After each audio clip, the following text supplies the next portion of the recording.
Olá, sejam bem-vindos à segunda partida da nossa Geocop. Eu me chamo Isabela, sou estudante de museologia e também sou bolsista aqui do projeto de oficinas, coordenado pela professora Deusana Machado, e hoje vou apresentar para vocês algumas curiosidades da Suíça. A Suíça é um país que fica localizado na Europa Central. Sem costa marítima, ela faz fronteira com a Alemanha, França, Itália e o Principado de Liechtenstein. Esse é o motivo pelo qual suas línguas oficiais são alemão, francês, italiano, além do romanês. A Suíça é conhecida como o centro da Europa por causa de suas fronteiras. Ela é multicultural e repleta de belos cenários naturais formados por montanhas, parques, rios, lagos, além da neve dos Alpes. Em relação ao território, sua extensão total é de 41.285 km², um pouco menor que Borba, município amazonense que possui um pouco mais de 44.000 km².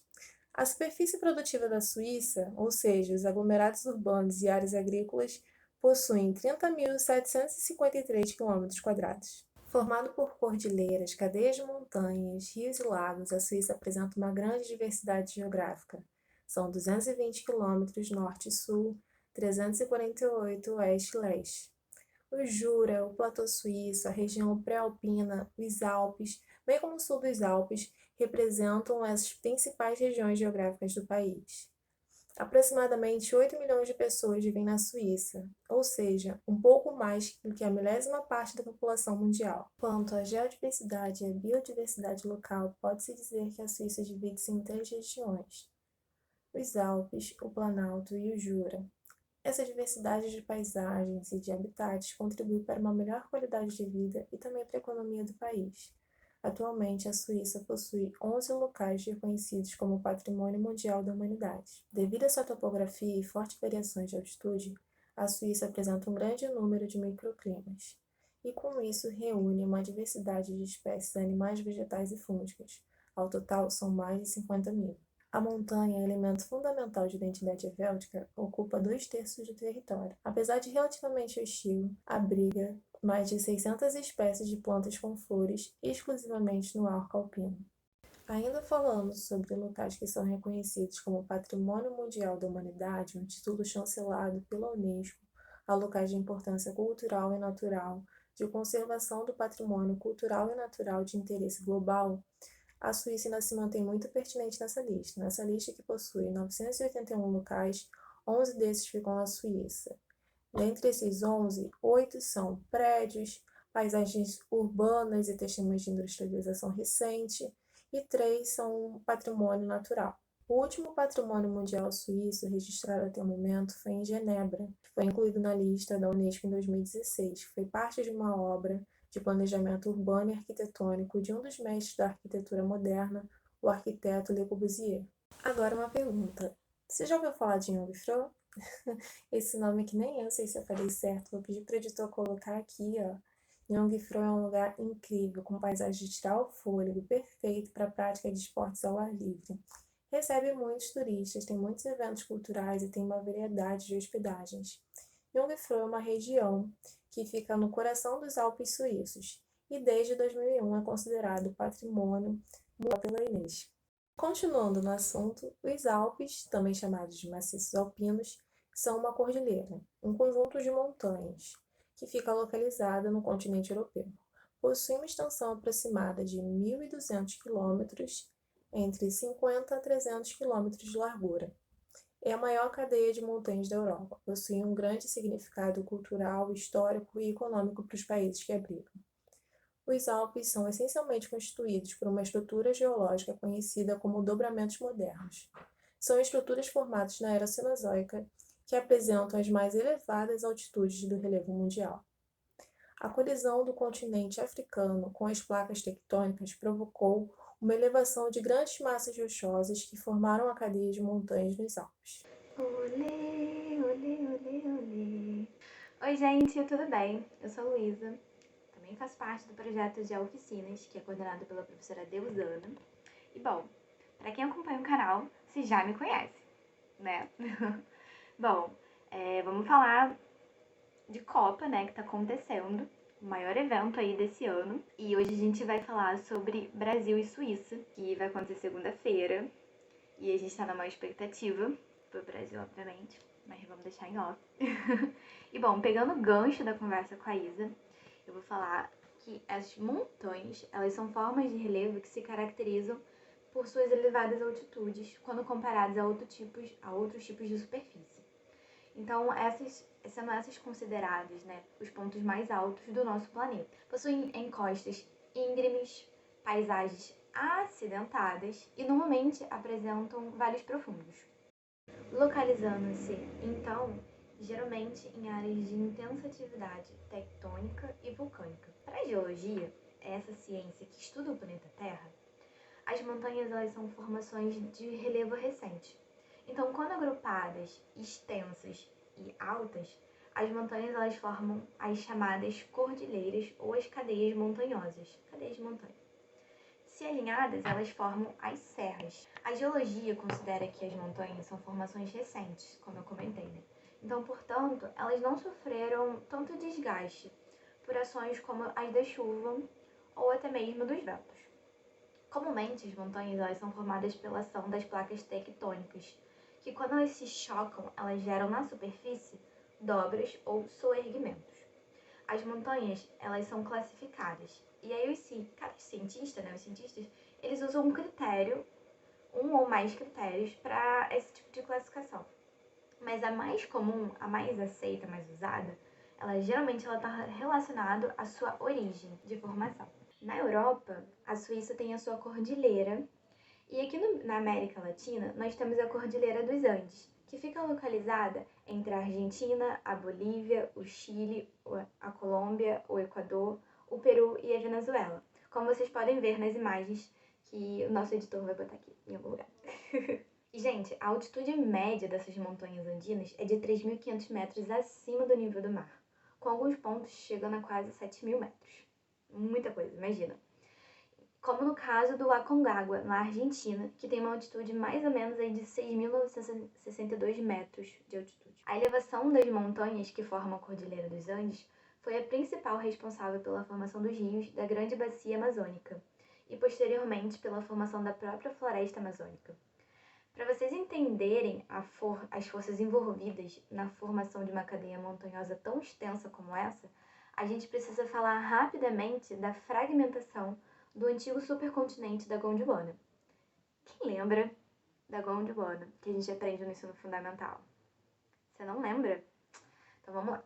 Sem entrarmos em grandes detalhes, porque eu acho válido essa pesquisa se você não lembra, a América do Sul, a África, a Índia, a ilha de Madagascar, a Austrália, a Antártida, a Nova Zelândia, a Nova Guiné, a Nova Caledônia, entre outras ilhas menores, elas formavam, num passado muito distante, um único supercontinente conhecido como a Gondwana. Há cerca de 160 milhões de anos atrás, o movimento das placas tectônicas, lembra que elas podem estar se chocando ou se separando, também conhecido como tectônica global, começou um processo de fragmentação e movimentação da parte deste supercontinente, formando a configuração atual dos continentes do nosso planeta Terra. Voltando lá para o assunto das cordilheiras, você sabe o que a Cordilheira dos Andes tem a ver com o Brasil? Não? Vem comigo. Antes do nascimento da Cordilheira dos Andes, toda a região norte da América do Sul era uma extensa planície, retinha. Em alguns trechos, a água do Oceano Atlântico, que não tinha nem a proporção do que é hoje em dia, eles invadiam as terras e avançavam pelo continente. Os rios que haviam se formado até então, eles corriam no sentido oeste, ou seja, nem vinha para o território brasileiro. Conforme os terrenos da região onde hoje se encontra a Cordilheira dos Andes começou a se elevar, por conta do choque das placas tectônicas, houve primeiro uma interrupção no fluxo de águas que via para o oeste e um lento e gradual refluxo no sentido leste, fazendo com que as águas desses rios seguissem no sentido território brasileiro. O choque das placas tectônicas, além de elevar os terrenos, ele também acabou provocando uma intensa atividade vulcânica ao longo de toda a costa oeste da América do Sul, região que até hoje se encontra dentro do chamado Círculo de Fogo do Oceano Pacífico. A erupção contínua desses vulcões e a liberação sistemática de lava, rochas e materiais piroclásticos ressalva aqui para uma das lives que a gente acabou de ter, Então, se você não viu, acompanha lá, que tem a explicação sobre esse material piroclástico. Contribuiu fortemente para a formação das grandes montanhas andinas. Muitos desses vulcões estão ativos até os dias atuais, que a gente até ouve várias matérias, né, falando sobre terremotos nessas regiões, nesses países que eu comentei mais acima. Bom, sem a formação da Cordilheira dos Andes e de toda essa mudança que aconteceu nos rios do oeste para o leste, imagina só que toda a região norte da América do Sul, ela não teria passado de um gigantesco brejo de água doce, que seria periodicamente invadido pelas águas do Oceano Atlântico. Imagina, a gente não teria a maior parte da vida vegetal e animal que se desenvolveu nessa região, e talvez nem a região da floresta amazônica existisse. Ou se ela existisse, ela não seria como é hoje em dia, como a gente conhece. Que doido isso, né? Imagina. Mas enfim, agora fazendo um paralelo entre os países.